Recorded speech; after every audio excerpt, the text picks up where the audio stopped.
जय हिंद दोस्तों।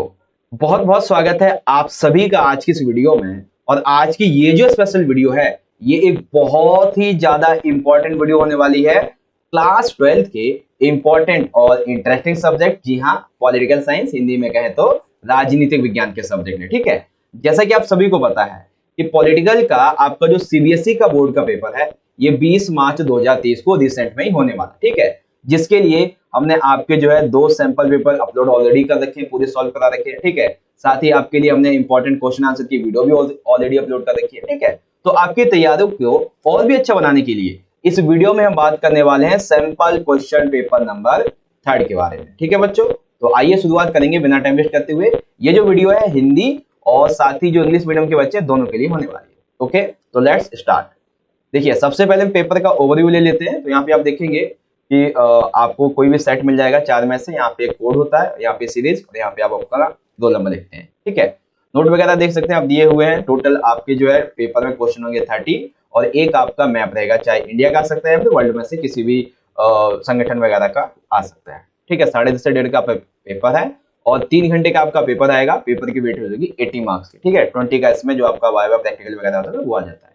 ठीक है, सामान्य निर्देश आप देख लेंगे तो यहाँ पे सेक्शन ए वैसे आपको यहाँ पे बताए नहीं गए हैं। ठीक है, सामान्य निर्देश में, लेकिन है एक्चुअल में। ठीक है, तो सेक्शन ए रहेगा बच्चों आपका, जिसमें आपके 1 से लेके 12 तक के बहुविकल्पीय प्रश्न होंगे, यानी कि ये जो टोटल है वो आपके 12 एमसीक्यू यहाँ पे आएंगे। ठीक है, सेक्शन बी में बच्चों आपके 13 से 18 जो है ये 2 नंबर के टोटल 6 क्वेश्चन होने वाले हैं, जिसका आंसर आपको 50 शब्दों में लिखना है। ठीक है, सेक्शन नंबर जो सी रहेगा, इसमें आपके 19 से 23 ये 4 नंबर के आपके 5 क्वेश्चन होंगे, जिसका आंसर आपको 100 शब्दों में लिखना है। ठीक है, और सेक्शन नंबर जो डी रहेगा, इसमें आपके पैसेज आधार पे 4 नंबर के एमसीक्यू पूछा जाएगा। ठीक है, फिर कार्टून आधार पे 4 नंबर के एमसीक्यू पूछा जाएगा, और एक मानचित्र आधार पे आपसे क्वेश्चन पूछा जाएगा। ओके, और फिर आपका सेक्शन नंबर जो है आपका ई आ जाता है।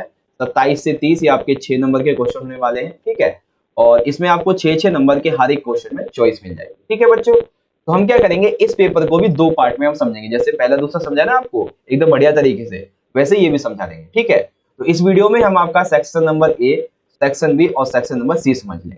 ठीक है, section A plus B plus में सी, इन सभी को आज की इस वीडियो में हम समझेंगे। ठीक है, पार्ट 1 में। बाकी आपका जो डी बचेगा और सेक्शन नंबर आपका जो ई बचेगा, इसके लिए मैं अलग से वीडियो बना दूंगा पार्ट नंबर 2 की, और पार्ट 2 का वीडियो का लिंक आपको यहाँ पे दे देंगे आई बटन में, या फिर आप जो है वीडियो के डिस्क्रिप्शन बॉक्स से चेक कर सकते हैं। ठीक है, तो चलिए बिना टाइम वेस्ट करते हुए हम क्वेश्चन की तरफ बढ़ेंगे। ओके, अच्छा, इंग्लिश मीडियम के बच्चे के बाद देख लें। 12 आपके मल्टीपल चॉइस क्वेश्चन, 2 मार्क्स के 6 क्वेश्चन, 4 मार्क्स के आपके 5 passage, cartoon, map based question, और 6 नंबर के 4 क्वेश्चन। ओके, नाउ यहाँ पे देखेंगे सेक्शन नंबर ए है हमारा, मल्टीपल चॉइस क्वेश्चन दिए हुए हैं हमारे। ठीक है, और यहाँ पे टोटल हम करने वाले हैं अभी 12 एमसीक्यू। कितने करने वाले हैं बच्चों? 12 एमसीक्यू। तो आप सभी बच्चे क्या कीजिएगा कि इन एमसीक्यू क्वेश्चन का आंसर आप जरूर कीजिएगा मन ही मन में, कमेंट बॉक्स में या फिर लाइव सेशन में, जिससे कि आपकी भी तैयारी बहुत अच्छी हो जाएगी। ठीक है, तो आइए शुरुआत करेंगे। ओके, चलिए देखिए पहला क्वेश्चन क्या दिया हुआ हमारे सामने। पहला प्रश्न है, गोधरा कांड कब और कहां पर हुआ था? ठीक है, गोधरा कांड के बारे में 2 चीजें पूछी गई हैं। एक तो ये कब हुआ था, ठीक है, और दूसरा ये कहां पे हुआ था। तो एक ही साथ दोनों चीजें, तो कब हुआ था और कहां पे हुआ था बताएंगे जल्दी से। गोधरा कांड कब और कहां हुआ था? तो गोधरा कांड 26 फरवरी 2002 को कहां पे हुआ था? गुजरात में हुआ था। ठीक है, कब हुआ था? 26 फरवरी 2002, और स्टेट का नाम क्या है? गुजरात है। ठीक है, और जगह का नाम क्या था? गोधरा था। Okay, when and where did the Godhra incidents happen? That is Gujarat on 26 February 2002. Okay बच्चों, सिंपल सा क्वेश्चन था हमारा। अब ये जो प्रश्न है बहुत बच्चों को इसका आंसर नहीं पता होगा, क्योंकि ज्यादातर बच्चों का यहाँ पे जो है उनका ध्यान ही नहीं जाता इस क्वेश्चन की तरफ। क्या है कि इकोनॉमी ऑफ परमानेंस के लेखक कौन है? तो भाई आपका जो चैप्टर नंबर 3 है ना, नियोजित विकास की राजनीति, उसमें पीले पीले से बॉक्स में ये दिया गया है जो पंचवर्षीय योजना है उसके बारे में। ठीक है, तो उसी में है कि इकोनॉमी ऑफ परमानेंस, इसके लेखक कौन है? ठीक है, who was the author of economy of permanence. Option क्या है हमारे सामने? ऑप्शन है पीसी महालनोबिस, जेसी कुमारप्पा, या फिर के कामराज, या फिर इंदिरा गांधी। ठीक है, तो इसमें जो राइट आंसर है वो आपका ऑप्शन नंबर बी है, जेसी कुमारप्पा। ठीक है, तो ऑप्शन नंबर बी राइट हो जाएगा। ठीक है, आप मुझे बताना कमेंट बॉक्स में जब वीडियो एंड हो जाएगी कि कौन सा राइट है। अब देखिए यहाँ पे क्या दिया गया है, अतिथि और मिलान दिया गया है। ये क्वेश्चन वैसे मैं आपको करवा चुका हूँ एक बार, है ना, फिर भी एक बार दोबारा समझा देता हूँ आपको। 24 अक्टूबर 1945 को क्या हुआ था भाई, जो यूएनओ था इसकी स्थापना हुई थी, ठीक है, यानी कि यूएनओ दैट मीन्स की संयुक्त राष्ट्र संघ की स्थापना हुई थी, ठीक है। 10 दिसंबर 1948 को जो मानवाधिकार थी इनकी घोषणा हुई थी, ठीक है, यहाँ पे मां भी आ जाएगा, तो मानवाधिकारों की घोषणा हुई थी, ठीक है। अगर आपसे ये पूछा जाए कि मानवाधिकार दिवस हर साल कब मनाया जाता है, तो याद रखेंगे 10 दिसंबर को, ठीक है। फरवरी 1945 को क्या हुआ था भाई, तो फरवरी 1945 को माल्टा सम्मेलन हुआ था। क्या हुआ था, माल्टा सम्मेलन। और अगस्त 1941 को क्या हुआ था, अटलांटिक चार्टर पर हस्ताक्षर किए गए थे, ठीक है। तो ये बेसिक से कॉन्सेप्ट है, और यहाँ पे मिलान की बात करेंगे तो ऑप्शन सी हो जाएगा, जो कि मैं आपको ऑलरेडी पिछली वीडियो में समझा चुका था, ठीक है। यहाँ पे आ गया क्वेश्चन, इसलिए समझा दिया मैंने आपको। तो 24 अक्टूबर एस्टेब्लिशमेंट ऑफ यूएनओ, 10 दिसंबर 1948 declaration of human rights, and फरवरी 1945 माल्टा कॉन्फ्रेंस, अगस्त 1941 अटलांटिक चार्टर। ऑप्शन नंबर कहाँ गया हमारा, ये रहा सी, ठीक है। चलिए अब देखिए, बड़े ध्यान से समझिएगा, यहाँ पे क्या दिया गया हमारे सामने कि चाइना के द्वारा अर्थव्यवस्था के विकास के चरण में शामिल नहीं है, यानी कि जो चाइना है उसने अपनी अर्थव्यवस्था का विकास किस तरीके से किया, जिसमें इसमें एक कदम ऐसा है जो शामिल नहीं है, ठीक है। तो देखते हैं क्या दिया गया है। चाइना ने अपनी अर्थव्यवस्था को खोलते हुए, ठीक है, विश्व के साथ जोड़ते हुए क्या किया था, 1972 में अपना एकांतवास खत्म किया। बिल्कुल राइट है भाई, चाइना जो था इसने क्या ये देखा, अमेरिका जो है वो सुपर पावर बनता चला जा रहा है, और अगर हमें अमेरिका से आगे निकलना है या फिर अमेरिका के बराबर में रहना है तो हमें भी अपना एकांतवास खत्म करना होगा। तो इसीलिए 1972 में चाइना ने अपना एकांतवास खत्म कर दिया, ठीक है। सेकंड क्या दिया हुआ है कि 1973 में जो चाउ एन लाई थे यहाँ के प्रधानमंत्री, उस समय 1973 में चाउ एन लाई थे, ठीक है। तो इन्होंने 4 क्षेत्रों में आधुनिकीकरण के प्रस्ताव रखे। कौन कौन, कृषि, उद्योग, सेना और विज्ञान प्रौद्योगिकी, ठीक है। तो आपसे पूछा भी जा सकता है कि 1973 में चाओ एन लाई ने किन क्षेत्रों में आधुनिकीकरण के प्रस्ताव रखे थे, कृषि, उद्योग, सेना और विज्ञान प्रौद्योगिकी, ठीक है। चाइना ने 1978 में खुले द्वार की नीति अपनाई थी। ये भी बात सही है भाई कि चाइना ने पहले देखो 1972 में अपना एकांतवास खत्म किया और अपनी अर्थव्यवस्था को विश्व की अर्थव्यवस्था के साथ में इसे जोड़ा, ठीक है। और 1973 में प्रधानमंत्री चाउ एन लाई ने कृषि, उद्योग, सेना, विज्ञान प्रौद्योगिकी के क्षेत्र में आधुनिकीकरण के प्रस्ताव रखे, ठीक है। साथ ही चाइना ने खुले द्वार की नीति अपनाई और क्या किया कि विदेशों से आने वाली कंपनियों को अपने देश में स्वागत किया होता है, ठीक है। तो ये ठीक है, बट ये कहना कि 1988 में इसने संरक्षणवाद की नीति अपनाई, ये गलत है। क्योंकि देखो, जब एकांतवास भी खत्म कर दिया है, खुले द्वार की नीति भी अपना दी है, तो चाइना संरक्षणवाद की नीति क्यों अपनाएगा? जब उसने एकांत भी खत्म कर दिया है, खुला द्वार की नीति भी अपना ली है, तो क्यों अपनाएगा वो इसे, ठीक है ना। तो डी राइट है हमारा, ओके।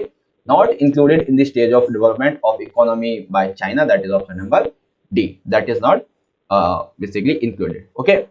Now अभिकथन कारण आ जाता है, क्वेश्चन नंबर 5 और 6 दिया गया हमारा, बड़े ध्यान से समझिएगा क्या क्या है।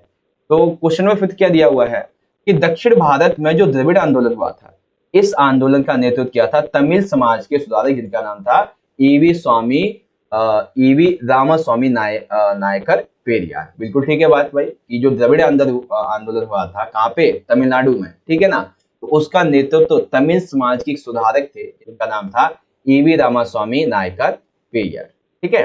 बिल्कुल ठीक है भाई। कारण क्या था, इस आंदोलन ने उत्तर भारत के राजनीतिक, आर्थिक, सांस्कृतिक प्रभुत्व, ब्राह्मणवादी व हिंदी भाषी का विरोध तथा क्षेत्रीय गौरव को बढ़ाने पर जोर दिया था। यानी कि एक तरफ क्या बताया गया है कि द्रविड़ आंदोलन का नेतृत्व किसने किया था, और दूसरी तरफ द्रविड़ आंदोलन के क्या कारण थे। तो राजनीतिक आधार पे, आर्थिक आधार पे, सांस्कृतिक प्रवृत्ति के आधार पे, ठीक है, ब्राह्मणवादी और जो हिंदी भाषा था इसका विरोध किया जा रहा था, ठीक है ना, उसको गौरव बढ़ावा देने के लिए ये इसलिए किया गया। मतलब कि अभिकथन भी ठीक है बच्चों, कारण ठीक है, दैट मीन्स कि हमारा ऑप्शन कौन सा ठीक हो बच्चों, जी हाँ, क्वेश्चन नंबर 5 के लिए हमारा ऑप्शन नंबर ए राइट हो जाएगा, ठीक है। ए आज सत्य है और आगे की व्याख्या करते हैं, ओके। देन इंग्लिश में देख लेंगे इसको, प्रोसेशन ठीक है, रीजन ठीक है, and the answer is here option number A for question 5, okay. Now question number 6 को देखते हैं क्या दिया गया है। क्वेश्चन 6 में दिया गया है कि मुस्लिम लीग ने द्विराष्ट्रीय सिद्धांत को अपनाने के लिए तर्क दिया कि भारत किसी एक कौम का देश नहीं है, अपितु हिंदू और मुसलमान नाम की 2 कौमों का देश है। बिल्कुल ठीक है बात भाई, कि मुस्लिम लीग ने जो द्विराष्ट्रीय सिद्धांत दिया था, टू नेशन पॉलिसी जो दी थी, उन्होंने ये कहा था कि भारत जो है ना वो किसी भी एक कौम का देश नहीं है, ना ही तो हिंदू का, ना ही तो मुसलमान का, बल्कि ये 2 कौमों का देश है, हिंदुओं का भी देश है और मुसलमान कौमों का भी देश है, ठीक है। और यहीं से इन्होंने अपने लिए एक अलग देश पाकिस्तान की मांग करनी शुरू कर दी थी। किसने? मुस्लिम लीग ने। बिल्कुल ठीक बात है भाई। तो एक बात क्या हुई द्विराष्ट्रीय सिद्धांत के बारे में। कारण क्या दिया हुआ है कि भारत के विभाजन का आधार धार्मिक बहुसंख्यक के आधार पर किया गया। तो जब भारत का विभाजन हुआ, ठीक है, जब हमारे प्यारे से भारत के दो टुकड़े हुए, जो पाकिस्तान आज आप जैसे देखते हैं वो भारत का ही हिस्सा था, ठीक है, लेकिन कुछ उग्रवादियों की वजह से जो चाहते थे कि अलग देश बनाया जाए, उनकी वजह से अलग देश बन गया था, ठीक है ना। परिस्थितियां बहुत विकट रही थी, उसके बारे में चर्चा फिर कभी करेंगे। तो भारत के विभाजन का आधार तय किया गया था धार्मिक बहुसंख्यक, यानी कि जहां पर धार्मिक बहुसंख्यक ज्यादा होंगे उस आधार पे उसको पाकिस्तान या हिंदुस्तान में मिलाया जाएगा, यानी कि भारत में मिलाया जाएगा। बिल्कुल ठीक बात भाई। लेकिन ये कहना कि द्विराष्ट्रीय सिद्धांत और धार्मिक बहुसंख्यक के आधार पर विभाजन दोनों अपनी अपनी जगह सही है, लेकिन व्याख्या यहाँ पे नहीं मिलेगी हमें, ठीक है। क्यों नहीं मिल रही है? क्योंकि द्विराष्ट्रीय सिद्धांत क्यों लाया गया था, अगर ये बात होती कारण में, तब हम मानते कि ठीक है। बट यहाँ पे देखो विभाजन की बात ठीक है, द्विराष्ट्रीय सिद्धांत की बात ठीक है, लेकिन हमें एक्सप्लेनेशन नहीं मिल रही, ठीक है। तो असर्शन ठीक है, रीजन ठीक है, बट हमें एक्सप्लेनेशन नहीं मिल रही है, तो हम क्या बोलेंगे सर? पांचवे के लिए तो हमारा ये ए वाला ठीक था, लेकिन जो हमारा छठा क्वेश्चन होगा उसके लिए बी राइट होगा, क्योंकि इसमें व्याख्या नहीं है। तो ठीक दोनों, लेकिन व्याख्या नहीं है। छठे के लिए बी और पांचवे के लिए ए। ओके, बढ़िया तरीके से समझ में आ गया। चलिए क्वेश्चन नंबर 7 की बात करेंगे। देखिए मैं आपको सीधा पॉइंट टू पॉइंट आंसर बताऊंगा, ज्यादा टाइम वेस्ट करने की जरूरत नहीं है।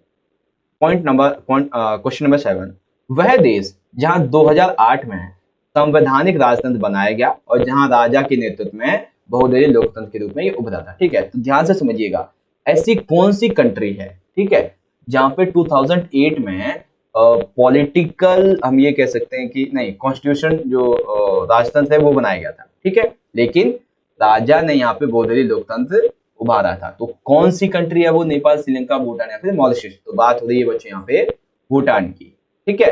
The country which become a constitutional Montessori in 2008 where under the leadership of the king it emerged as a multi-party democracy, that is Bhutan.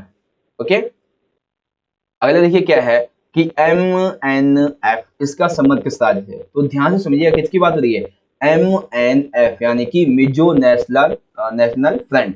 तो MNF का संबंध किससे हो गया बच्चों? मिजोरम से हो गया। बेसिकली किससे हो गया? मिजोरम से। तो ऑप्शन नंबर डी हमारा राइट हो जाएगा। ओके, क्वेश्चन नंबर तो बात करते हैं क्वेश्चन नंबर 9 की। अब देखिए 9 में जो है हमें कुछ कथनों पे विचार करना है। कथन क्या है? शाह जांच आयोग द्वारा एकत्र किए गए प्रमाणिक तथ्य, यानी कि आप सभी को पता है जब 25-26 जून 1975 की मध्यरात्रि को इंदिरा गांधी जी के द्वारा जो आपातकाल लगाया गया था, इसी के कारण की जांच करने के लिए कि इंदिरा गांधी जी ने ये क्यों लगाया है, ठीक है, इसके द्वारा जो गतिविधियां हुई थी वो कैसी हुई थी, इन सभी की जांच परख करने के लिए जे.सी. शाह, ठीक है, किसकी अध्यक्षता में? जे.सी. शाह, इनकी अध्यक्षता में शाह जांच आयोग बनाया गया था। और किसके द्वारा? जनता पार्टी की सरकार के द्वारा। आप सभी को पता है कि 21 महीने के बाद में 21 मार्च को ही हट जाता है। 21 महीने के बाद में 21 मार्च को, ठीक है, 21 मार्च को ही हट जाता है 1977 में।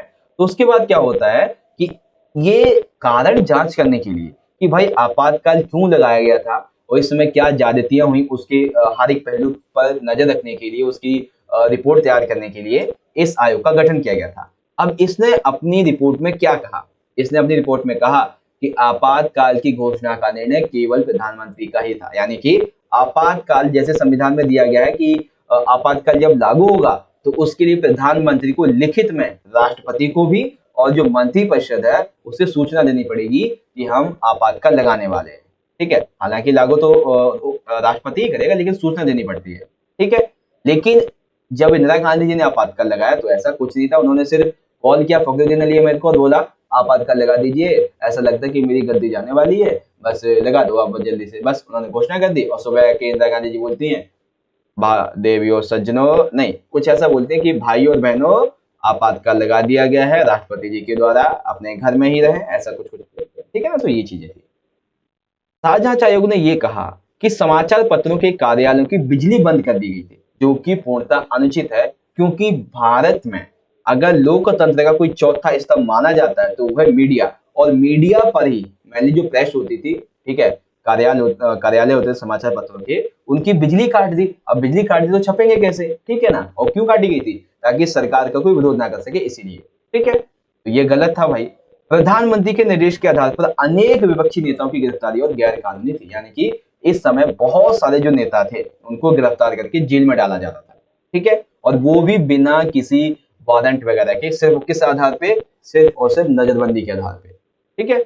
उसके बाद मीसा का गलत उपयोग हुआ। मीसा मतलब maintenance of internal security act, ठीक है। इसका मतलब होता है कि जो बड़े बड़े राजनीतिक होते हैं उनके फोनों को टैप किया गया, ठीक है। मीसा का दुरुपयोग करते हुए लोगों को गिरफ्तार कर करके जेल में डाला गया जब उनकी नसबंदी की गई थी, ये गलत था, ठीक है।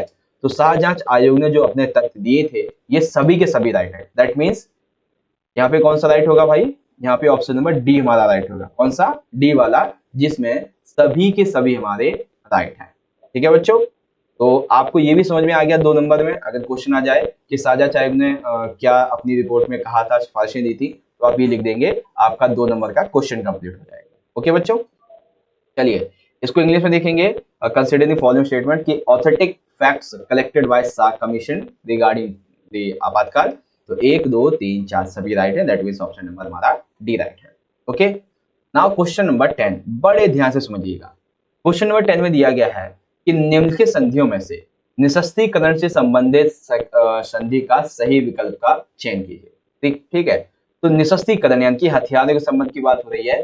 तो सबसे पहले आंख बंद करके नाम जैसे आप सुनोगे क्योटो प्रोटोकॉल, तो ये किस मामले में है बच्चों, क्योटो प्रोटोकॉल, ये बेसिकली पर्यावरण के मामले में है, ठीक है। पर्यावरण जो ओजोन का अपक्षय हो रहा था ना, उसके जो गैसें वगैरह है उनके कमी के लिए था बेसिकली, ठीक है ना। तो ये आप इसे हटा दो बिल्कुल ही, पर्यावरण के संबंध में तो निशस्त्रीकरण तो आता ही नहीं। तो 1992 की राजस्थानी जैविक संधि, जैविक हथियार संधि, एनपीटी, और 1972 की जैविक हथियार संधि, ये आपकी निशस्त्रीकरण में शामिल है, ठीक है। तो ऑप्शन नंबर बी हमारा राइट हो जाएगा। ओके बच्चों, बढ़िया तरीके समझ में आ रहा है।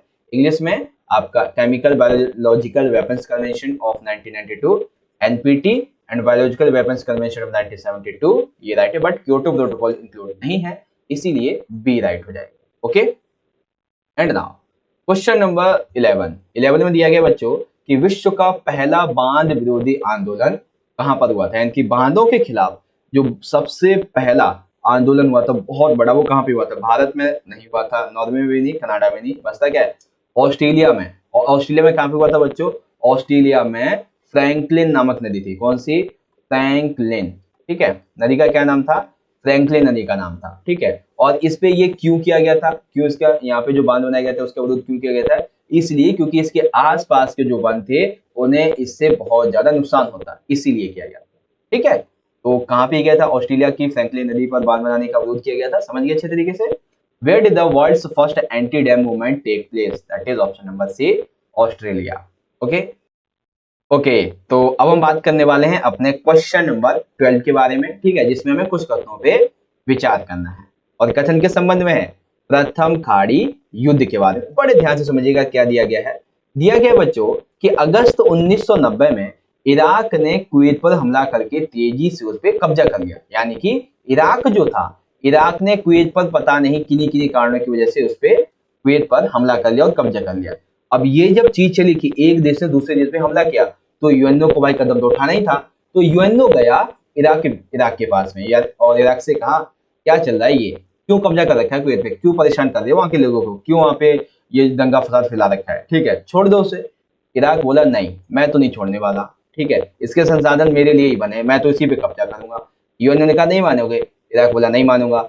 यूएनओ ने तब अपना इतिहास में सबसे पहला ऐसा फैसला लिया जिसमें बल प्रयोग की अनुमति दी, ठीक है। इसीलिए यूएनओ का इराक के खिलाफ की गई इस प्रक्रिया को नाटकीय फैसले का नाम दिया गया, ठीक है। तो यूएनओ ने नाटकीय फैसला दिया कि इराक के खिलाफ बल प्रयोग किया जाएगा, और इसीलिए अमेरिकन राष्ट्रपति जॉर्ज बुश ने इसको नई विश्व व्यवस्था की संज्ञा दी थी, ठीक है। तो कॉन्सेप्ट क्लियर हो गया आपका। और इस सैन्य अभियान के प्रमुख थे अमेरिकी जनरल नॉर्मन श्वार्ज़काम्प। और भी इसमें कई बातें हैं, जैसे कि इस युद्ध में जो अमेरिका था इससे बहुत फायदा हुआ था, क्योंकि जो खाड़ी पार के देश थे उससे बहुत ज्यादा सहायता मिली थी, ठीक है। और तकरीबन जो थी इसमें 75% जो सेना थी इराक के लिए जा रही थी, 66 लाख की 60,000 की कुछ, उसमें 75% सैनिक अमेरिकन ही थी, इसीलिए इसको अमेरिकन ऑपरेशन भी बोला जा सकता है, ये चीजें, ठीक है।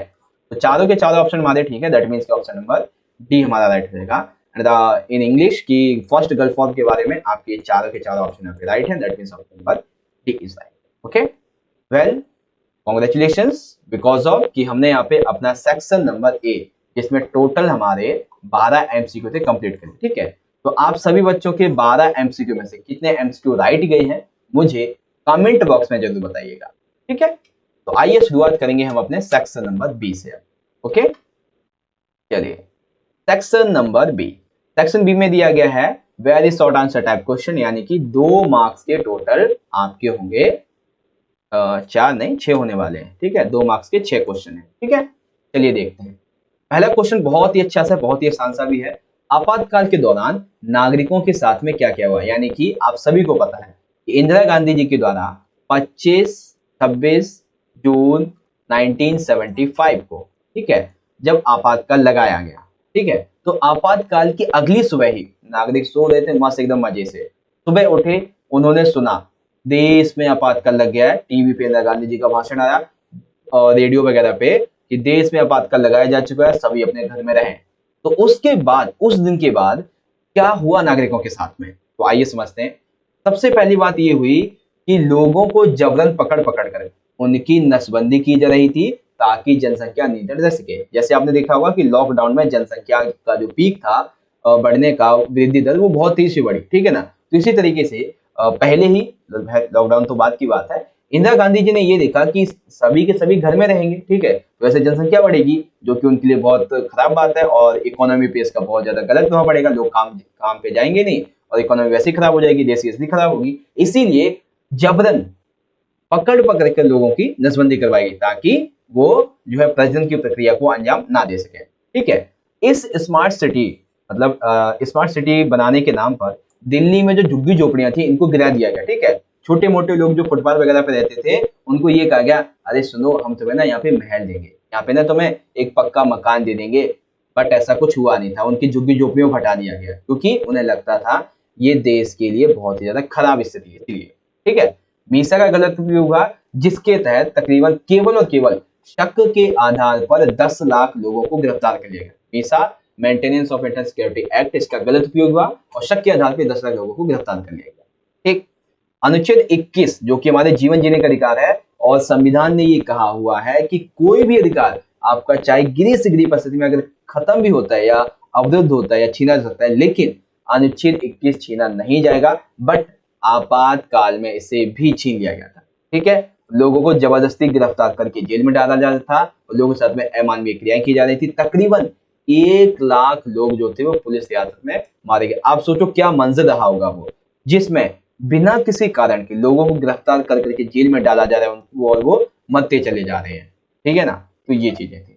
तो आई होप बच्चों आपको आपातकाल का ये वाला कॉन्सेप्ट अच्छे तरीके से क्लियर हो गया होगा। ठीक है, चलिए इंग्लिश में देखेंगे what happened to the citizen during emergency. तो क्या हुआ था सिटीजन के साथ में, वो आप इजीली यहां से देख सकते हैं। ओके, वेल आगे देखते हैं। क्वेश्चन नंबर है हमारा 14। सिक्किम विलय पर नोट लिखिए, यानी कि सिक्किम का भारत में विलय हुआ था। बिल्कुल ठीक बात है, ये कैसे हुआ? ठीक है, आपको बस छोटी सी प्रक्रिया यहाँ पे समझानी है।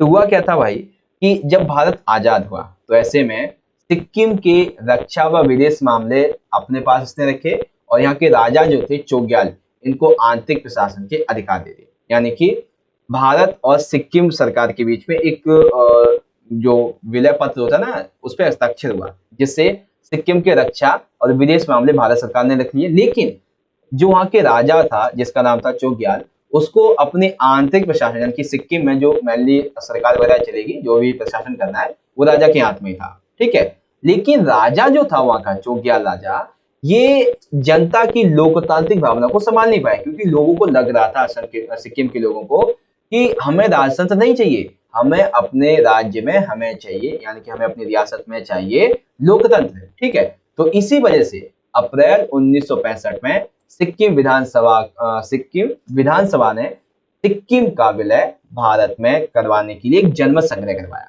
और जब 1975 में ये जनमत संग्रह हुआ तो जनता ने सहमति प्रदान की किस पक्ष में, वो भारत में पूरी तरीके से मिलेंगे और भारत में मतलब सिक्किम में भी जो लोकतांत्रिक सरकार है वो बनाई जाएगी। ठीक है, और इसी तरीके से भारत सरकार ने प्रस्ताव को स्वीकार किया और सिक्किम को 22वां राज्य बनाकर भारत में शामिल कर लिया पूरी तरीके से। ठीक है, तो ये चीज है। आई होप आपको समझ में आ गया होगा। सिक्किम का मतलब बहुत ही छोटा सा है, और पिछली वीडियो में मैंने आपको गोवा मुक्ति संग्राम के बारे में बताया। ठीक है, right a note on merger of Sikkim. ठीक है, तो सिक्किम के मर्जर के संबंध में आप क्या क्या लिखेंगे, ऐसे लिखेंगे। उसके बाद अब यहाँ पे देखो बच्चों, आपके बहुत सारे क्वेश्चन एक ही साथ कंप्लीट होंगे। आपको क्या समझाना है कि भारतीय संदर्भ में यूनेस्को का वर्णन कीजिए। ठीक है, तो देखिए यूनेस्को का संबंध जो भारतीय संबंध में आप बताओगे तो आपको ज्यादा बातें नहीं लिखनी है, बस आपको ये 4 पॉइंट लिखने हैं। ठीक है, बस आपको ये 4 पॉइंट लिखने हैं। बाकी ये जो बातें है ना, ये नीचे दी हुई है, ये अलग से मैंने आपकी एक्स्ट्रा नॉलेज के लिए ली हुई है। ठीक है, इसको आपको लिखने की जरूरत नहीं है। चलिए देखते हैं क्या है भारतीय संदर्भ में यूनेस्को। तो भारत जो था वो यूनेस्को का सदस्य बनता है 1946 में। कब बना? 1946 में। यूनेस्को की विरासत सूची में भारत देश की कई ऐतिहासिक इमारतें, बहुत सारे पार्क शामिल हैं। एग्जाम्पल के लिए ताजमहल ऐतिहासिक स्मारक है, काजीरंगा राष्ट्रीय उद्यान ये जो है एक पार्क है, आगरा का किला, सूर्य मंदिर, ये क्या है? ऐतिहासिक इमारतें हैं, जो कि किसमें शामिल है? यूनेस्को में। और यूनेस्को करती क्या है? ये बेसिकली वर्ल्ड लेवल की एक हेरिटेज ऑर्गेनाइजेशन है, जो कि जो पुरानी पुरानी ऐतिहासिक इमारतें हैं, पार्क वगैरह होते हैं, इनका संरक्षण करती है। ठीक है, उनके बनाए रखने के लिए, ताकि आने वाली हमारी पीढ़ियों को पता चल सके कि हमने अपने अतीत में, हमारे जो पूर्वज थे उन्होंने अतीत में क्या किया था। ठीक है, तो उन सभी के लिए कार्य करती है। ठीक है, वर्तमान में 40 धरोहरें भारत की यूनेस्को में शामिल है, जिसमें 40वीं धरोहर है हड़प्पा सभ्यता का एक स्थल धौलावीरा। ठीक है, तो ये है भारतीय संदर्भ में यूनेस्को। बट अगर आपसे यहाँ पे कंप्लीटली यूनेस्को के बारे में पूछ लिया जाए कि यूनेस्को की जो संरचनात्मकता स्थिति है उसका वर्णन कीजिए, ठीक है, तब आप कैसे लिखेंगे? जी हाँ, इसीलिए मैंने आपका ये अलग पार्ट यहाँ पे लिया है। ठीक है, तो यूनेस्को का फुल फॉर्म होता है संयुक्त राष्ट्र शैक्षिक, वैज्ञानिक तथा सांस्कृतिक संगठन। ठीक है, यूनेस्को की स्थापना होती है 16 नवंबर 1945 को। यूनेस्को का मुख्यालय है पेरिस, फ्रांस में। वर्तमान में इसके जो सदस्य वो 193 प्लस में है, और वर्तमान में जो इसको महानिदेशक है, इसके जो मेन व्यक्ति होते हैं ना, वो है आंद्रे एंजेलो, और ये एक महिला है। ठीक है, आंद्रे एंजेलो क्या कौन है? एक महिला है। ठीक है, तो यूनेस्को के बारे में ये सिंपल सी बात है। बाकी भारतीय संबंध में इसका क्या वर्णन है वो आप इजिली यहाँ से देख सकते हैं। ठीक है, बहुत बढ़िया। आगे देखेंगे इंग्लिश में कि describe UNESCO in the Indian context, तो आपको इसके बारे में बस आपको ये 4 पॉइंट लिखने हैं। अनदर पॉइंट यूनेस्को के बारे में ये आपका अलग से मैंने दिया। ठीक है, चलिए क्वेश्चन।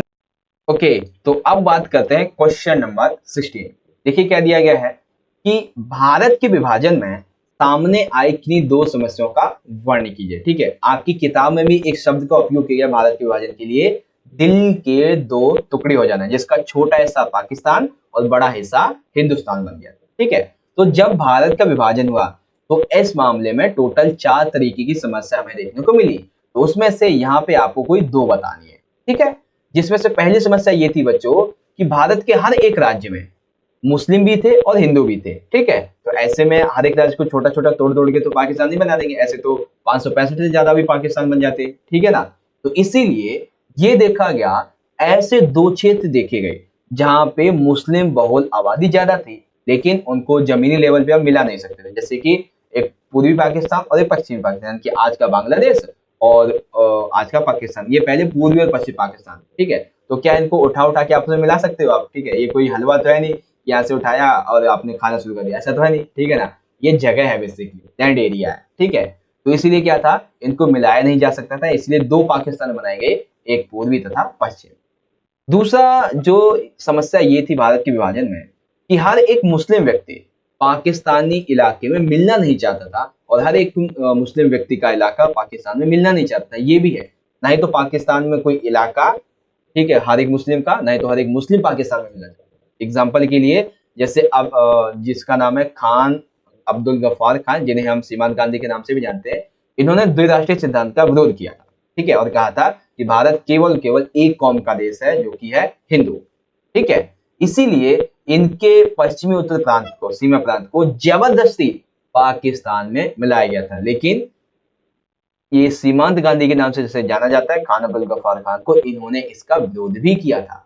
ठीक है ना, तो ये चीज है। ओके, पहली समस्या क्या थी कि हर जगह हिंदू मुस्लिम आबादी थी, लाया नहीं जा सकता था, तो दो पाकिस्तान बने। दूसरा, हर एक बंदा हर एक इलाका उसमें मिलना नहीं चाहता पाकिस्तान में, बस ये फॉर्मेशन थी। और इंग्लिश में देखेंगे, describe any two problems that emerged during the partition of India. क्या थी भाई? फर्स्ट एंड सेकंड यहाँ पे आ जाता है। ओके, वेल, क्वेश्चन नंबर 17, सुरक्षा की अपारंपरिक धारणा का वर्णन कीजिए। ठीक है, बात क्या की जा रही है?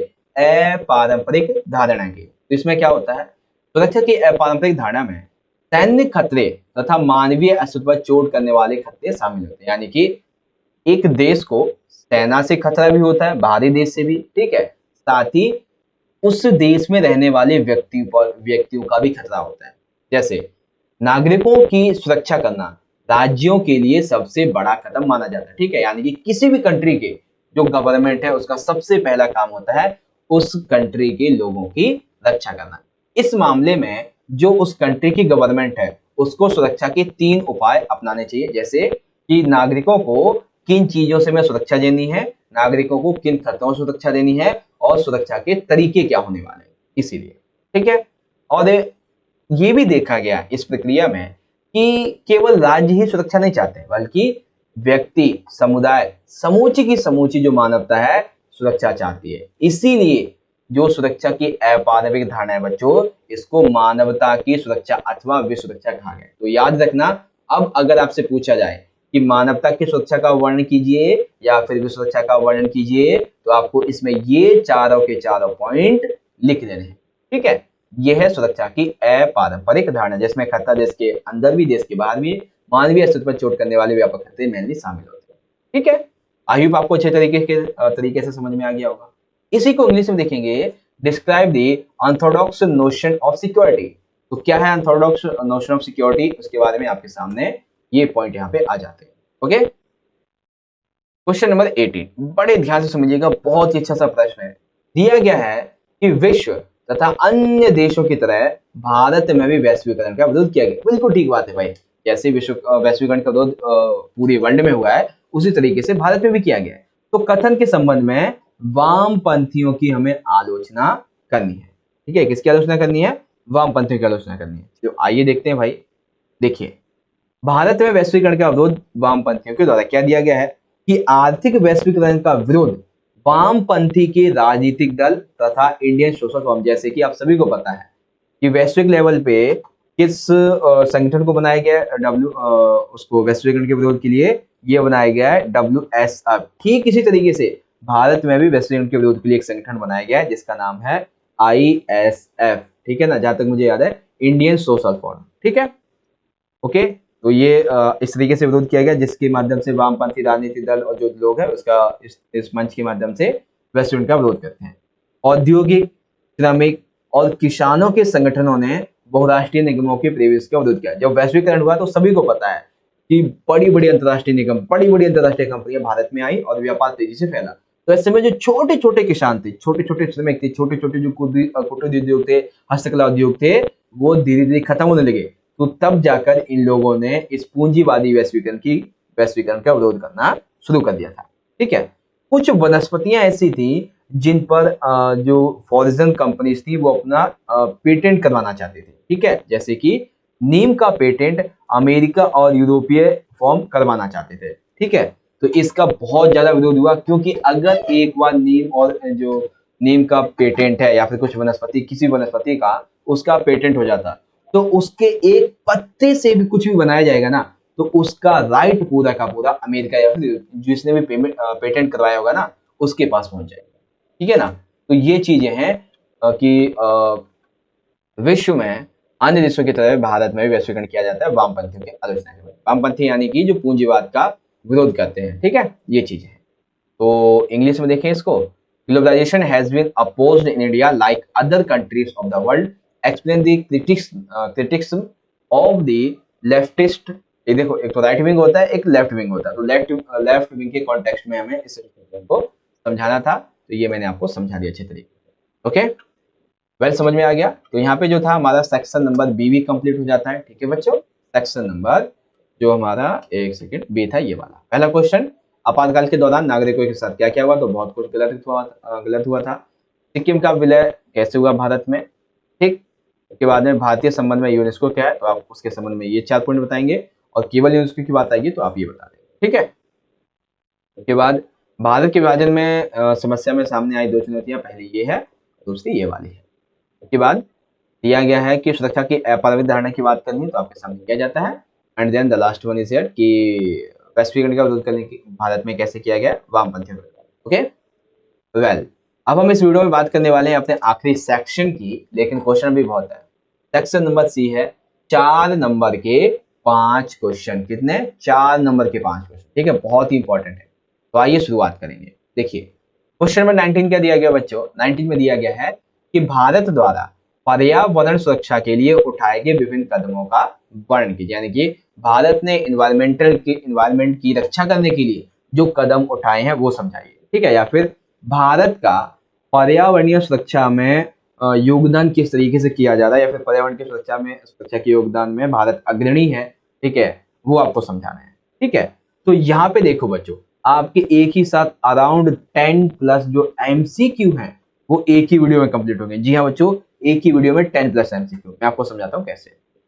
देखिए यहाँ पे सारे के सारे पॉइंट एक ही बार में आ जाएंगे क्या? एक सेकंड, चलिए यहाँ पे आते हैं आपके 8, ठीक है। भारत ने सबसे पहले तो पर्यावरण के मामले में क्या किया था? 2001 में ऊर्जा संरक्षण अधिनियम पारित किया था। क्या? ऊर्जा अधिनियम संरक्षण पारित किया था, जिसके तहत क्या हुआ कि जो भी ऊर्जा बनाई जा रही है, जो विद्युत ऊर्जा बनाई जा रही है, वट जिसे भी तरीके की ऊर्जा है उसका संरक्षण किया जाए ताकि आने वाली पीढ़ी भी उसका उपयोग कर सके, ठीक है। साथ ही 2003 में बिजली अधिनियम में नवीकरणीय ऊर्जा के इस्तेमाल को बढ़ावा दिया। देखिए भारत जो है ना वो अपनी पिछली गलतियों से सीखता है और आगे चल के उसको और ज्यादा जो गलती होती है उसको सुधार के अपनी ताकत बना लेता है। जैसे 2001 में ऊर्जा संरक्षण अधिनियम लाया तो इन्होंने देखा कि संरक्षण से काम नहीं चलेगा। संरक्षण हम कितना भी कर लें, आने वाले टाइम तक खत्म ही होने वाले हैं। हमें कुछ ऐसे ऊर्जा के स्रोत चाहिए जो कभी भी खत्म नहीं हो, हमारी आने वाली हजारों पीढ़ियां उसका उपयोग करते हैं। इसीलिए 2003 में एक नया बिजली अधिनियम आया जिसमें ऊर्जा के नवीकरण स्रोतों के इस्तेमाल को बढ़ावा दिया, जैसे कि जो जल प्लांट, गोबर गैस जिसे हम बायोगैस भी बोलते हैं बेसिकली, ठीक है। और साथ ही बेसिकली सन पावर जो बैटरी होती है ना जो उससे चार्ज हो जाती है वो वाला, ठीक है ना। तो ये चीजें हैं। 2002 में भारत ने क्योटो प्रोटोकॉल पर हस्ताक्षर किया और उसका अनुमोदन किया, यानी कि भारत ने ये जिम्मेदारी ली कि मैं अपनी तरफ से जितना हो सकेगा उतना कार्बन डाइऑक्साइड का उत्सर्जन कम करूंगा, ठीक है। इसीलिए 2005 में भारत G8 देशों की बैठक में विकसित देशों के द्वारा की जा रही ग्रीन हाउस गैसों के उत्सर्जन में कमी पर जोर दिया गया, यानी कि 2005 में जब G8 की बैठक हुई तो ऐसे में विकसित देशों के द्वारा जो ग्रीन हाउस गैसों का उत्सर्जन किया जा रहा है, ठीक है, उसकी कमी पर जोर दिया गया था, जिसमें भारत ने मेनली रोल प्ले किया, ठीक है। भारत ने ये देखा कि जो हम यूज करते हैं ईंधन किस मामले में, ऑटो वगैरह चलाने में, चैंपियन या कार वगैरह चलाने में, तो उससे बहुत ही ज्यादा प्रदूषण फैलता है। इसीलिए एक नई नेशनल ऑटो फ्यूल पॉलिसी लाई गई जिसके अंतर्गत वाहनों में स्वच्छ ईंधन का उपयोग किया गया। तो आप कहेंगे स्वच्छ ईंधन कौन सा है, तो मेनली स्वच्छ ईंधन की जब बात आती है तो यहाँ पे सीएनजी की बात आ जाती है, कंप्रेस्ड नेचुरल गैस, यानी कि उच्च दाब प्राकृतिक गैस, ठीक है ना। ये प्रदूषण बहुत ही कम करती है, बहुत ही सस्ती भी होती है, ठीक है। भारत में बायोडीजल से संबंधित एक राष्ट्रीय मिशन भी कार्य चल रहा है, ठीक है। भारत में पर्यावरण की सुरक्षा एवं संरक्षण के लिए 2010 में राष्ट्रीय हरित प्राधिकरण जिसे बोलते हैं एनजीटी, ठीक है ना, 2010 में क्या बनाया गया था? पर्यावरण की सुरक्षा और संरक्षण की देखरेख करने के लिए जो भी कदम उठाए जाते हैं उन सभी की देखरेख करने के लिए राष्ट्रीय हरित प्राधिकरण, ठीक है। कार्बन डाइऑक्साइड उत्सर्जन में अगर हम बात करें प्रति व्यक्ति योगदान की, तो सबसे ज्यादा योगदान है कार्बन डाइऑक्साइड उत्सर्जन में अमेरिका का 16 टन, जापान में प्रति व्यक्ति है 8 टन, चाइना में टोटल 0.6 टन है, लेकिन भारत में मात्र 1.38 टन है, बहुत ही कम। अमेरिका से हम मान सकते हैं बहुत ही कई सैकड़ों गुना कम है, ठीक है ना। तो ये चीज है। ओके बच्चों, तो आई होप कि भारत पर्यावरण में किस तरीके से अपना योगदान दे रहा है इस मामले में आपको ये सब कुछ अच्छे तरीके से समझ में आ चुका है। ओके वेल, चलते हैं आगे। तो दिया हुआ है कि describe the various steps taken by India for environmental protection. तो आपके सामने ये पॉइंट आ जाते हैं और आप इन सभी को इजीली यहाँ से पढ़ सकते हैं। ओके बच्चों, तो इंग्लिश में समझ में आ गया होगा, आप सभी को पढ़ लेना। बाकी चलते आगे। क्वेश्चन नंबर 20 दिया गया है बच्चों, नागरिक स्वतंत्रता संगठनों का उदय से आप क्या समझते हैं?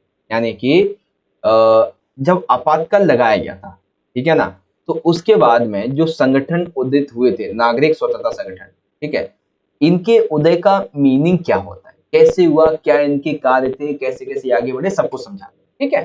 तो नागरिक स्वतंत्रता संगठनों का उदय, आइए देखते हैं। तो हुआ कुछ यूं कि नागरिक की स्वतंत्रता एवं लोकतांत्रिक अधिकारों के लिए लोगों के संघ का एक उदय हुआ, ठीक है, जिसका उदय हुआ था अक्टूबर 1976। यानी कि नागरिकों ने अपनी स्वतंत्रता को बरकरार रखने के लिए, लोकतांत्रिक अधिकारों को और मजबूत बनाए रखने के लिए लोगों का एक संघ ये उभर के सामने आया अक्टूबर 1976 को। इसी को नागरिक स्वतंत्रता आंदोलन बोला गया, ठीक है। इन आंदोलनों ने न केवल आपातकाल बल्कि सामान्य परिस्थितियों में भी लोगों को अपने अधिकारों के प्रति सजग रहने के लिए कहा। यानी कि ये जो नागरिक स्वतंत्रता संगठन था, जब ये अस्तित्व में आया तो इसने कहा कि अरे देशवासियों, तुम्हें केवल आपातकाल में अपने अधिकारों के प्रति सतर्क रहने की जरूरत नहीं है, बल्कि सामान्य परिस्थितियों में ऐसी परिस्थितियां होती हैं जब लोग आपके अधिकारों का हनन कर रहे होते हैं, तब भी आपको सतर्क रहने की आवश्यकता है। इसलिए मैं तुम्हें सचेत करता हूं कि अपने अधिकारों को जानो और उनके लिए लड़ो, ठीक है।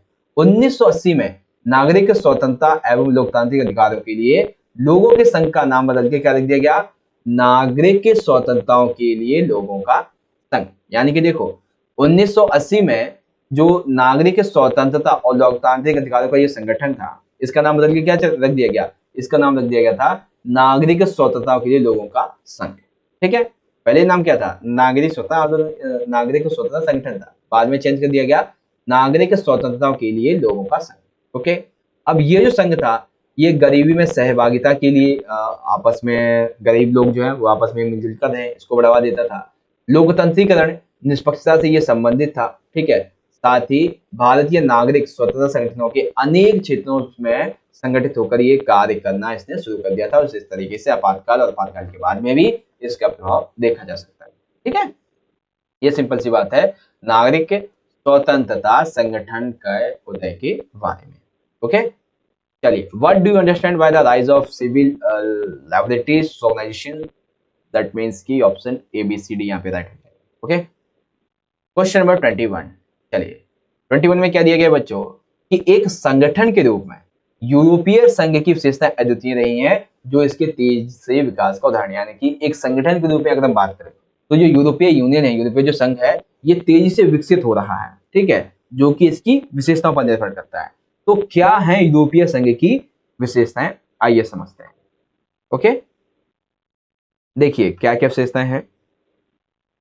सबसे पहली जो बच्चों विशेषता है वो ये दी गई है कि हालांकि इस बात को नहीं नकारा जा सकता कि यूरोपीय संघ ने अपना एक संविधान बनाने की कोशिश की थी, लेकिन ये असफल रहा था। बट इसके पास में अपना खुद का एक झंडा है, ठीक है, खुद का अपना एक राष्ट्रगान है, जैसे हमारे पास जनगण मन अधिनायक जय भारत भाग्य विधाता ये वाला है, ठीक है। और इसका एक स्थापना दिवस भी है और इसके पास अपनी खुद की मुद्रा भी है, ठीक है।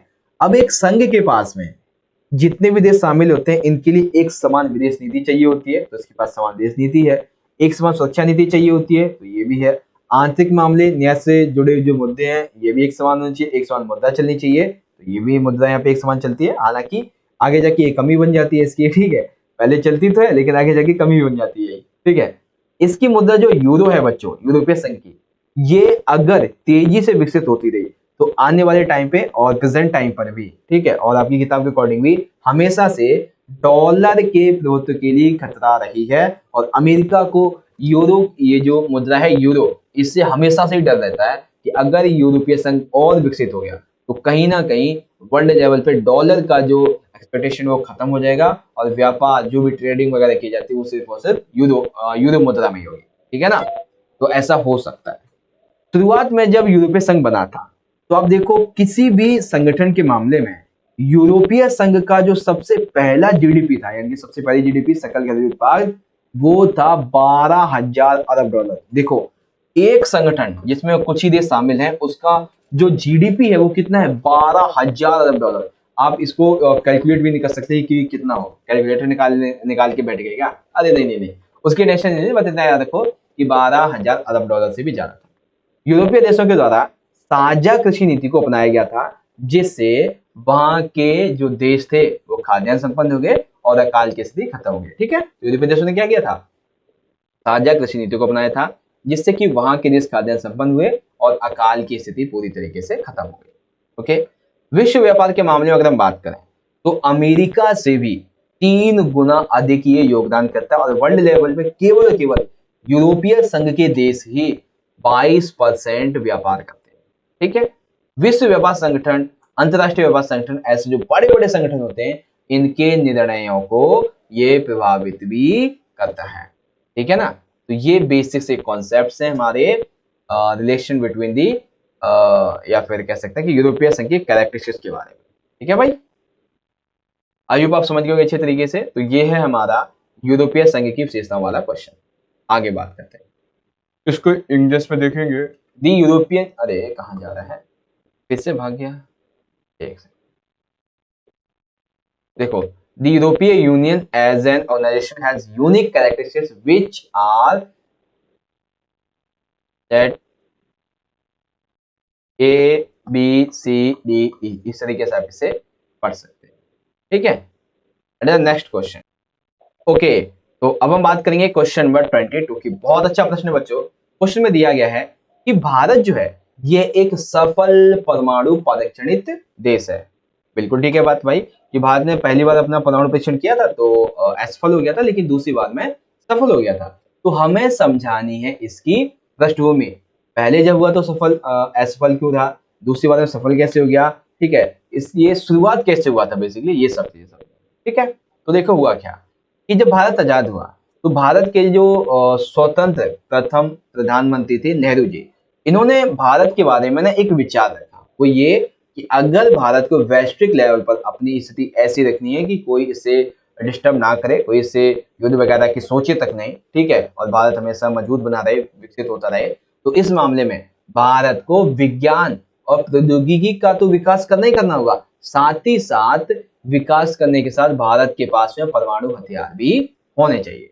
ठीक है, परमाणु परीक्षण के संबंध में, परमाणु परीक्षण की बातों को लेकर, चर्चाओं को लेकर इसकी शुरुआत 1940 के दशक में हो चुकी थी। कब? होमी जहांगीर भाभा के नेतृत्व में। किसके? होमी जहांगीर भाभा के नेतृत्व में। ठीक है, यहाँ पे ये बात कही गई, भारत ने परमाणु परीक्षण के संबंध में अपना ये सुझाव दिया कि हम परमाणु परीक्षण जो है वो इसलिए नहीं करेंगे कि हमें हथियार बनाने, हम इसलिए करेंगे ताकि हम शांतिपूर्ण उद्देश्यों से प्राप्त कर सकें। ठीक है, साथ ही अगर कोई हम पे हमला करे तो हम उसके लिए अणु ऊर्जा बना सकें। ठीक है, अब परमाणु परीक्षण की बात करते हैं। तो हुआ ये कि भारत ने 1974 में पोखरण में, ठीक है ना, पोखरण में पहला परमाणु परीक्षण किया। आपने मूवी देखी होगी परमाणु परीक्षण के बारे में, ठीक है, 1974 में पहला किया, बट ये असफल था। और इस समय कौन थे भारत के प्रधानमंत्री? इंदिरा गांधी जी। ये जो था वो असफल था, लेकिन फिर एक बार दोबारा से मई के महीने में ही 1998 में पोखरण में एक और फिर से परमाणु परीक्षण किया गया, और इस बार परमाणु परीक्षण पूरा हुआ और भारत परमाणु संपन्न राज्य के लिए, देश के लिए की है, घोषित हो गया। ठीक है, अब जब हमारे पड़ोसी देश, छोटे से देश पाकिस्तान को ये पता चला, अरे भैया भारत ने तो चुपके चुपके से अपना परमाणु परीक्षण कर लिया, अब हम क्या करें, तो पाकिस्तान ने भी कॉपी कर लिया। अब पाकिस्तान ने क्या किया कि पाकिस्तान ने भी अपना परमाणु परीक्षण चगताई की पहाड़ियों में किया, जो कि सफल भी रहा। ठीक है, उसके बाद भारत ने ये देखा कि हमारी बहुत ज्यादा निंदा हो रही है, और हमेशा भारत ने एक ही चीज कही है कि अनदर कंट्री मेरे बारे में क्या करिए, मुझे इससे मतलब ही नहीं है, मुझे बस अपने लक्ष्य को प्राप्त करने में मतलब। और एक मोटिवेशन लाइन भी है बच्चों कि आपके पड़ोसी आपके बारे में क्या सोचते हैं, अगर आप भी यही सोचते रह जाओगे तो वो क्या सोचेंगे। ठीक है, मतलब आपको अपने काम पर ध्यान देना है, आपको अपनी पढ़ाई पर ध्यान देना है, अपने लक्ष्य पे ध्यान देना है। मत सोचो सामने वाला आपके बारे में क्या सोच रहा हो, क्योंकि सामने वाले को नहीं पता आप किस दौर से गुजर रहे हैं, आपकी स्थिति क्या है। ठीक है ना, इसीलिए तो देखो, जब भारत ने परमाणु परीक्षण कर लिया, वैश्विक लेवल पे इसकी निंदा भी हो रही थी, तो ऐसे में ना उस निंदा को कम किया इसने। ठीक है, कैसे? भारत ने 1968 की जो परमाणु अप्रसार संधि थी और 1995 की जो व्यापक परिस्थिति निषेध संधि थी सीटीबीटी, इस पर हस्ताक्षर नहीं किए। क्यों भाई? क्योंकि भारत ने ये पक्ष रखा कि ये जो परमाणु अवसाद संधि है, व्यापक परिस्थिति निषेध संधि है, ये ऐसी संधियां हैं जो विकासशील देशों और विकसित देशों में भेदभाव पैदा करती है। इसीलिए भारत ने अपनी परमाणु शक्ति के बारे में एक सिद्धांत दिया, क्या? कि शांतिपूर्ण कार्य हेतु परमाणु शक्ति का प्रयोग किया जाएगा और अपनी सुरक्षा के लिए तथा जब आवश्यकता पड़ेगी तो उस हिसाब से परमाणु हथियारों का हम उपयोग करेंगे। ठीक है, हम खुद से दूसरे पर ऐसा नहीं जैसे पाकिस्तान है हम कभी उस पर परमाणु हथियार छोड़ देंगे, नहीं। जब तक कोई एक सॉलिड और वैलिड रीजन नहीं होगा तब तक ऐसा नहीं किया जाएगा। ठीक है, ये सिंपल सा कॉन्सेप्ट है। अब इसको एक बार हिंदी में आप दोबारा देख लो। भारत एक सफल परमाणु प्रतिष्ठित देश कहते हैं के बारे में। और रही बात आपके आंसर की, क्वेश्चन की, तो दिया हुआ है कि India is a successful nuclear testing country, explain it's background, that is all right.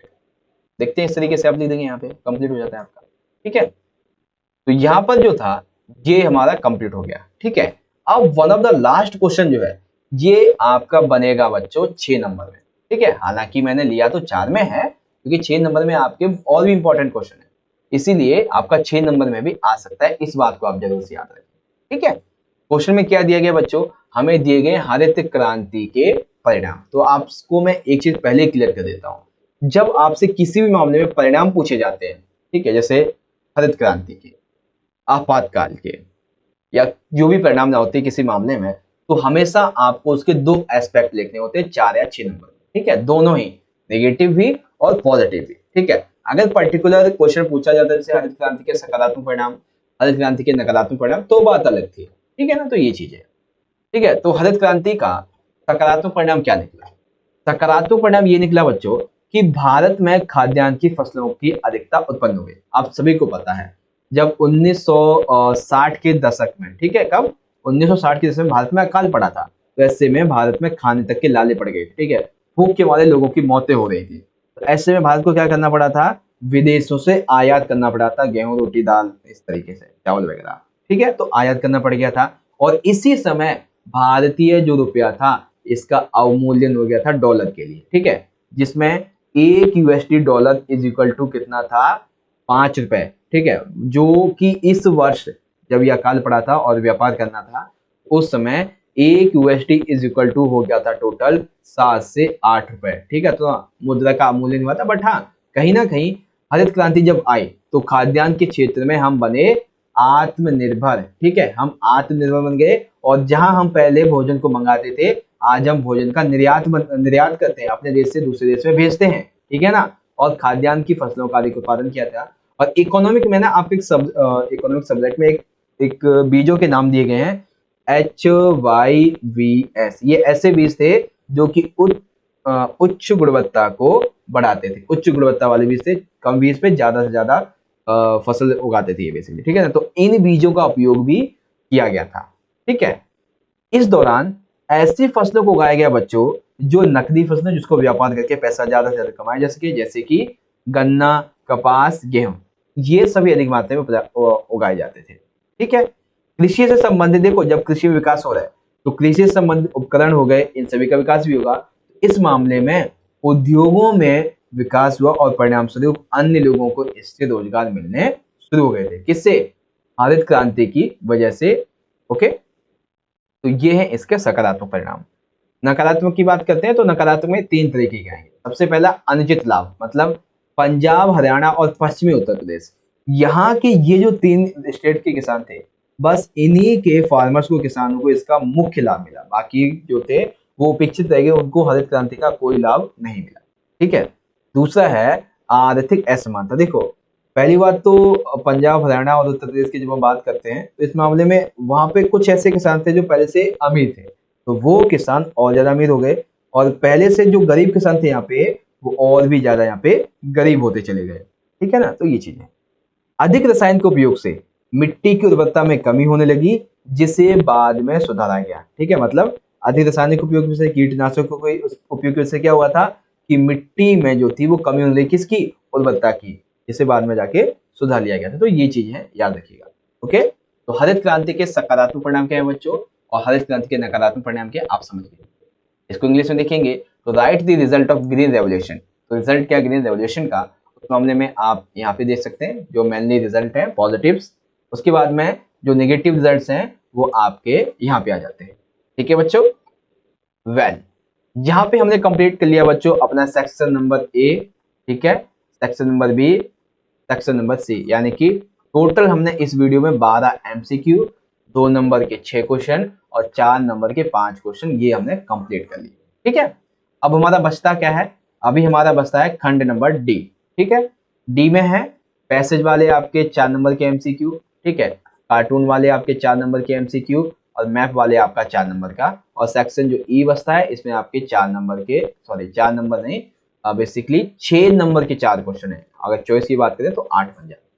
ठीक है, अब इसके लिए मैं आपके लिए पार्ट 2 की वीडियो लाऊंगा। ज्यादा से ज्यादा जल्दी जल्दी कमेंट करो पार्ट 2 के लिए, उतनी जल्दी मैं आपके लिए वीडियो अपलोड कर दूंगा। ठीक है, जल्दी जल्दी कमेंट कीजिएगा। ओके, वेल देखो बच्चों, जितना मेरी तरफ से हो सकता था मैंने आपको पूरा का पूरा पेपर बहुत अच्छे तरीके से समझाया है, और आई होप कि आप सभी को जो भी वीडियो और जो भी पेपर मैंने अभी समझाया है वो आपको बढ़िया तरीके से यहाँ पे समझ में आ चुका होगा। ठीक है बच्चों, तो देखिए आपने करना क्या है, एक सेकेंड अच्छा सा वो निकालते हैं। ठीक है, हाँ देखिए, आप सभी को अगर वीडियो अच्छा लगा है तो आपने क्या करना है बच्चों, ज्यादा से ज्यादा इस वीडियो को लाइक कीजिए। ठीक है, क्योंकि आप जितना ज्यादा बच्चों की वीडियो को लाइक करेंगे उतना ज्यादा हमारा और मोटिवेशन बढ़ता है आपके लिए ऐसे ही वीडियोस को बनाने के लिए। साथ ही इस वीडियो को जितना हो सके अपने दोस्तों के साथ में शेयर भी कीजिए। ठीक है, जिससे कि जैसे आपने तैयारी कर ली अच्छी, वैसे ही आपके दोस्त भी कर सके। ठीक है, चलिए मिलेंगे आपसे अगली वीडियो में, और इस वीडियो को देखने के लिए आपका बहुत बहुत धन्यवाद। जय हिंद, वंदे मातरम।